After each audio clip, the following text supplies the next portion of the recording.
दोस्तों, इस पृथ्वी पर मानव प्रजाति ने खुद का अस्तित्व बनाए रखने के लिए ना जाने कितने संघर्षों से गुजरे होंगे।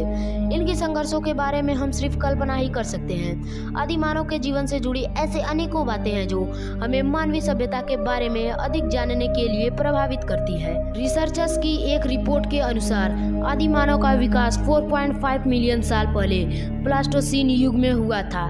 इनकी अवशेषों के प्रमाण इनकी संघर्ष से भरी कहानी तास्ता बयां करते हैं। लेकिन ह्यूमन इवोल्यूशन के क्रम में वैज्ञानिक हमेशा से सहमत नहीं है। ये मुद्दा हमेशा से विवादजनक रहा है। आज के इस आधुनिक खोजों से हमें ये पता चलता है कि आज से लाखों वर्ष साल पहले आदि मानव का जीवन कैसा रहा होगा। वैज्ञानिकों को मिले अवशेषों के अनुसार समय के साथ साथ इनमें काफी बदलाव देखा जाता है। जिस मनुष्य को आज हम देखते हैं ये पहले से बिल्कुल ऐसा नहीं था। बढ़ती जरूरतों के अनुसार ये खुद को विकसित करते गए और इनका विकास होता गया। सर्वप्रथम पेड़ों पर रहने वाली प्रजातियों ने जन्म लिया था। समय के साथ ये जीव धीरे धीरे पेड़ों से उतरकर जमीन की सतह पर सर्वाइव करने लगे थे। उस समय काल के दौरान ये आदि मानव झुककर चला करते थे। इनकी शरीर पर बालों की मात्रा बेहिसाब थी।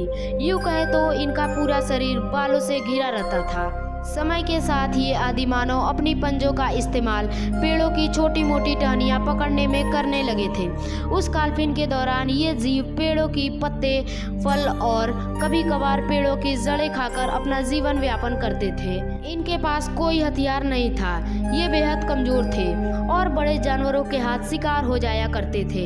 ये आदि मानव पूरे दिन भोजन की तलाश में मीलों का सफर तय करते थे। समय के साथ इनमें परिवर्तन हुआ। लाखों सालों के परिवर्तन के बाद इनमें नई नई प्रजातियां विकसित हुई जिसे वैज्ञानिकों ने एस्ट्रोलोपिथेकस नाम दिया। समय के साथ ये अपनी आसपास की चीजों को महसूस करने लगे थे। जंगली जानवरों से खुद का बचाव करने के लिए अब ये एस्ट्रोलोपिथेकस झुंड बनाकर रहने लगे थे। इस प्रजाति को सर्वाहारी के श्रेणी में गिना जाता है क्योंकि ये एस्ट्रोलोपिथेकस कभी कभार शिकारी द्वारा छोड़े गए शिकार को भी अपना निवाला बना लिया करते थे। समय के साथ ये प्रजाति दक्षिण अफ्रीका की ओर बढ़ने लगी। धीरे धीरे ये पूरी अफ्रीका महाद्वीप पर फैल गए। लाखों सालों के परिवर्तन के बाद ये आदि मानव पत्थरों को औजारों के तौर पर इस्तेमाल करने लगे थे। इन पत्थरों के मदद से अब ये अपनों से छोटे जानवरों का शिकार करके उनकी कच्चे मांस को खाने लगे थे।